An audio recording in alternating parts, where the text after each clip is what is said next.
పవన్ కళ్యాణ్ హీరోగా నటించినటువంటి బంగారం సినిమా గుర్తుండే ఉంటుంది. ఈ సినిమాలో పవన్ కళ్యాణ్ సరసన హీరోయిన్ గా నటించినటువంటి మీరా చోప్రా గుర్తుందా? ఆమెను అంత త్వరగా ఎవరు మర్చిపోలేరు.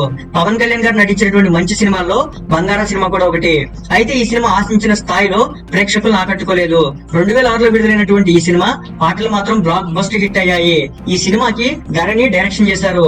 ఈ సినిమాలో పవన్ కళ్యాణ్ గారి యాటిట్యూడ్, నటన, డ్రెస్సింగ్ స్టైల్ అన్ని ప్రేక్షకులను ఆకట్టుకుంటాయి. విద్యాసాగర్ ఈ సినిమాకు సంగీతం అందించారు. పవన్ కళ్యాణ్ గారు ఈ సినిమాలో జర్నలిస్ట్ పాత్రలో జీవించేశారు. ఇక మీరా చోప్రా విషయానికి వస్తే ఆమె ఈ సినిమాతోనే తెలుగు ప్రేక్షకులు పరిచయం అయింది. మీరా చోప్రా బాలీవుడ్ స్టార్ హీరోయిన్స్ పరిణీతి చోప్రా, ప్రియాంక చోప్రాలకు బంధువు. తెలుగులోనే కాకుండా మీరా చోప్రా పలు తమిళ్, హిందీ సినిమాలో కూడా నటించింది. 2018లో నాస్తిక్ అనే హిందీ సినిమాలో నటించిన మీరా ఆ తర్వాత సినిమాలో నటించలేదు. పెళ్లి చేసుకున్న తర్వాత మీరా చోప్రా ఫ్యామిలీ లైఫ్ లో బిజీ అయిపోయారు. అయితే సోషల్ మీడియాలో మాత్రం మీరా చోప్రా యాక్టివ్ గానే ఉంటారు. తాజాగా షేర్ చేసినటువంటి ఫోటోలు సోషల్ మీడియాలో వైరల్ అవుతున్నాయి.